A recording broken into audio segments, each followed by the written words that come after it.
एक महिला थी, हर समय दुखी रहती थी। लोगों ने उसका नाम दे दिया दुखी महिला। दुखी महिला आई स्वामी जी के पास। स्वामी जी, मैं बहुत परेशान हूं। हमने कहा ये विचार जो है इनको चेंज करना है। इसे कहते हैं पॉजिटिव रीफ्रेमिंग।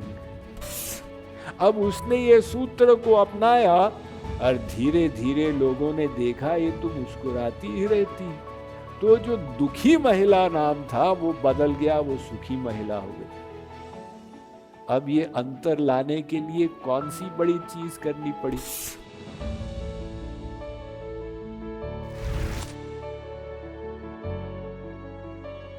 सर्वत्र मनुष्य के सामने चॉइस है, वो क्या देखना चाहे, और जैसे देखेंगे उसी का परिणाम मिलेगा।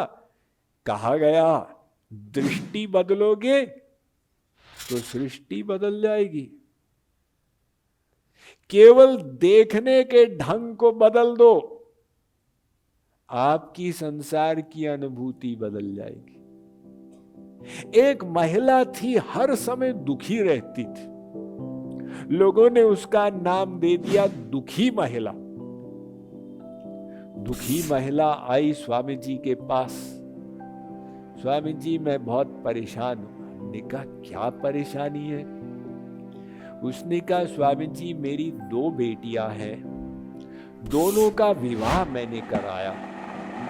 एक का विवाह हुआ ईंट बनाने वाले से, दूसरे का विवाह हुआ छतरी बेचने वाले से। अब जिस दिन वर्षा नहीं होती है, वो छतरी बेचने वाली लड़की वो मुझे कंप्लेंट करती है, मम्मी वर्षा तो हो नहीं रही है, छतरियां कौन खरीदेगा, भगवान को प्रार्थना करो कि खूब बारिश हो। और बारिश हो या बादल भी आ जाए तो ईंट बनाने वाली लड़की वो मुझे कंप्लेंट करती है, मम्मी ईंट नहीं बन पाते, भगवान से प्रार्थना करो खूब धूप आए। तो या तो धूप आएगी या बादल आएंगे। जब धूप आती है तो मैं वो छतरी वाली लड़की को सोच के दुखी हो जाती हूं, और जब बादल आ जाते हैं तो ईंट बनाने वाली लड़की को सोच के दुखी हो जाती हूं, तो मैं दुखी ही रहती। ये समस्या थी उसकी, और स्वामी जी के पास आई समाधान के लिए। स्वामी जी ने कहा भाई आप थोड़ा सा करेक्शन कर दो ना। जब बारिश ज्यादा हो रही है, आप ईंट वाली लड़की नहीं छतरी वाली लड़की को सोचो, और जब धूप ज्यादा आ रही है तो आप उस समय वो छतरी वाली लड़की नहीं ईंट वाली लड़की को सोचो, तो आप सदा सुखी रहोगे। अब उसने ये सूत्र को अपनाया तो कैसा भी मौसम हो वो सुखी रहती थी, और धीरे धीरे लोगों ने देखा ये तो मुस्कुराती ही रहती। तो जो दुखी महिला नाम था वो बदल गया, वो सुखी महिला हो गई।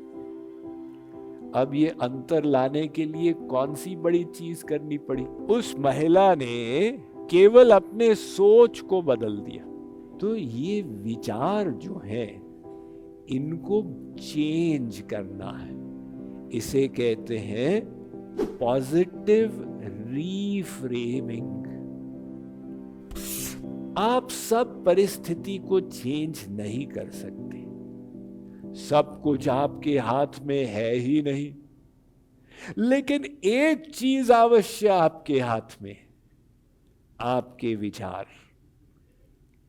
तो उस विचार अगर आपके नकारात्मक हैं, उनके लिए आप किसी को दोष मत दीजिए, आप अपने हाथ में रखिए और विचारों को सकारात्मक बना दीजिए। उसमें कुछ कष्ट की बात ही नहीं। एक आर्मी हॉस्पिटल की नर्स थी, उसकी ड्यूटी कश्मीर में हो रही थी। तो नर्स ने अपनी अनुभूति मुझे सुनाई कि स्वामी जी 2 सैनिक जो टेररिस्ट ऑपरेशंस में काम कर रहे थे, दोनों के साथ दुर्घटना हुई। वो ग्रेनेड एक्सप्लोजन में दोनों की एक टांग उड़ गई और उनको आर्मी हॉस्पिटल लाया गया। तो मैं दोनों की सेवा में लगी थी। एक सैनिक के मन में केवल कंप्लेन ही कंप्लेन था। ये मेरे माता पिता ने मुझे आर्मी की परमिशन क्यों दी और गवर्नमेंट ने वो आतंकवादियों की समस्या का समाधान क्यों नहीं किया और मेरे कमांडर ने क्यों मुझे उस दिन वहां भेजा, मेरे कोलीग ने मेरा सपोर्ट क्यों नहीं किया। अब टांग उड़ गई, अब क्या होगा। और उसी प्रकार के टांग उड़ा हुआ दूसरा सैनिक भगवान को धन्यवाद देता जा रहा था। वो कितना दयालु है, कितना कृपालु है, बताइए। आज तो मुझे मर जाना चाहिए था, ग्रेनेड फूटा वहां पर, फिर भी मैं जिंदा हूं। ये भगवान ने इतनी बड़ी कृपा क्या कैसे कर दी, मुझे तो दूसरा जीवन दान दे दिया। मेरा कोई बहुत बड़ा प्रारब्ध होगा, उसने छोटे में काट दिया। अब टांग उड़ गई, उसका क्या है, आर्टिफिशियल लिम्ब लग जाएगा, लेकिन मैं जिंदा तो हूं। भगवान तू कितना दयालु है। तो परिस्थिति दोनों की ऐसी थी, एक नकारात्मक हो गया था, एक सकारात्मक हो गया था। ये स्वतंत्रता जो है, यह भाग्य नहीं डिसाइड करता, ये दूसरे लोग नहीं डिसाइड करते, ये आपकी अपनी चॉइस है। तो हमको अगर सुखी होना है, हमें बस पॉजिटिव रीफ्रेमिंग करना होगा। कैसे? देखिए, हो सकता है आपके जीवन में समस्या है, परेशानी है, दुख है, लेकिन साथ में अनेक कृपाएं भी तो हैं। ये 2 आंखें भगवान ने दी, ये भी तो कृपा है। 2 हाथ दिए, ये भी तो कृपा है। हम जो श्वास लेते हैं, ये भी कृपा है। हम लोग उसको भूल जाते, फॉर ग्रांटेड मान लेते हैं, भाई श्वास ले रहे हैं तो ले रहे हैं। लेकिन जिन लोगों को कोरोना वायरस हुआ था और उनका ऑक्सीजन SpO2 काउंट 84-85 पर चला गया था और वो वेंटिलेटर से ऑक्सीजन ले रहे थे, वो समझे कि भाई ये जो हम श्वास लेते हैं इसका क्या मूल्य है। एक व्यक्ति का ट्रीटमेंट हुआ हॉस्पिटल में, 20 दिन तक वेंटिलेटर में रहा, लास्ट में डिस्चार्ज हुआ तो डॉक्टर ने बिल पकड़वा दिया 10 लाख रुपए। उसने कहा, डॉक्टर साहब 10 लाख रुपए? अरे भी, इतने नर्स वर्स सब, तुमको स्पेशल वार्ड में रखा था। तो मरीज रोने लगा। डॉक्टर ने कहा, आप तो अरबपति हैं, ये 10 लाख के लिए आप क्या रो रहे हैं? उसने कहा, मैं इसलिए रो रहा हूं, इसलिए नहीं कि मेरे पास पैसे नहीं है, लेकिन प्रतिदिन मैं श्वास लेता हूं, भगवान ने तो मुझे कभी बिल भेजा नहीं। आपका 10 लाख का बिल आ गया, वो तो ठीक है 20 दिन का, और पिछले 50 साल से भगवान ने मुझे कुछ बिल भेजा ही नहीं, तो ये श्वास ले रहे, ये भी भगवान की कृपा है। बस वो जब हम कृपाओं को याद करेंगे तो हमारा हृदय आभार से भर जाएगा। एक लड़की अपना होमवर्क कर रही थी, अब उसमें लगी हुई थी, तो मां आई पीछे से कि बेटी क्या कर रही हो? लड़की ने कहा, मैं नेगेटिव धन्यवाद दे रही। मां ने कहा, वो क्या होता है? लड़की ने कहा, हमारे टीचर ने होमवर्क दिया है कि आपके जीवन में कोई नेगेटिव चीज हो जिसके लिए आप आभारी हो, उसकी लिस्ट बनाओ।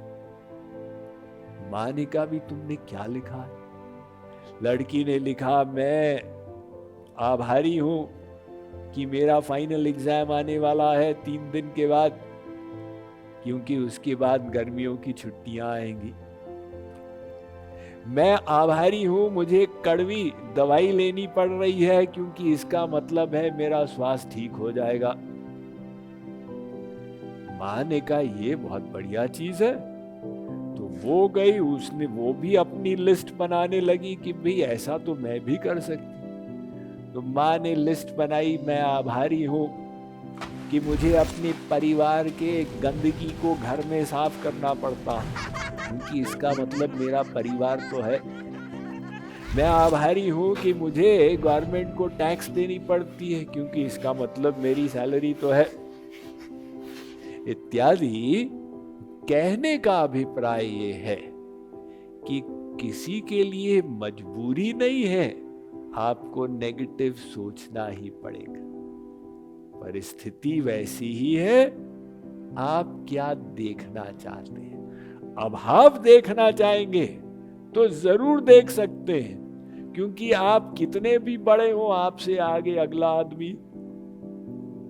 और अगर कृपाओं को देखना चाहें तो भी कोई ऐसा व्यक्ति नहीं है जिसके ऊपर अनेक अनेक कृपाएं नहीं हो गई।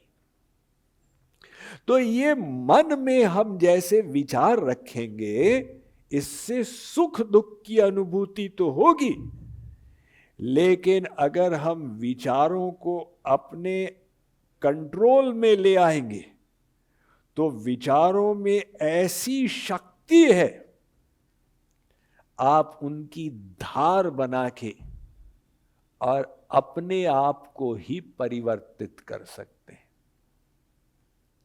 इसे कहते हैं चिंतन शक्ति।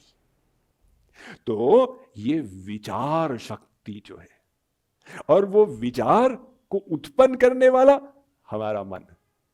हमें मन को कंट्रोल में लाना, वरना तो मन जो अनियंत्रित है वो हमारे सबसे बड़ा शत्रु हो जाएगा। अनियंत्रित मन सबसे बड़ा शत्रु, नियंत्रित मन सबसे बड़ा मित्र। श्री कृष्ण ने कहा, उद्धरेद आत्मनात्मानम आत्मानम अवसाधयेद आत्मैव ह्यात्मनो बंधुरात्मैव रिपुरात्मनः। अर्जुन, श्री कृष्ण कह रहे हैं, ये मन जो है तेरा सबसे बड़ा शत्रु और सबसे बड़ा मित्र दोनों बन सकता है।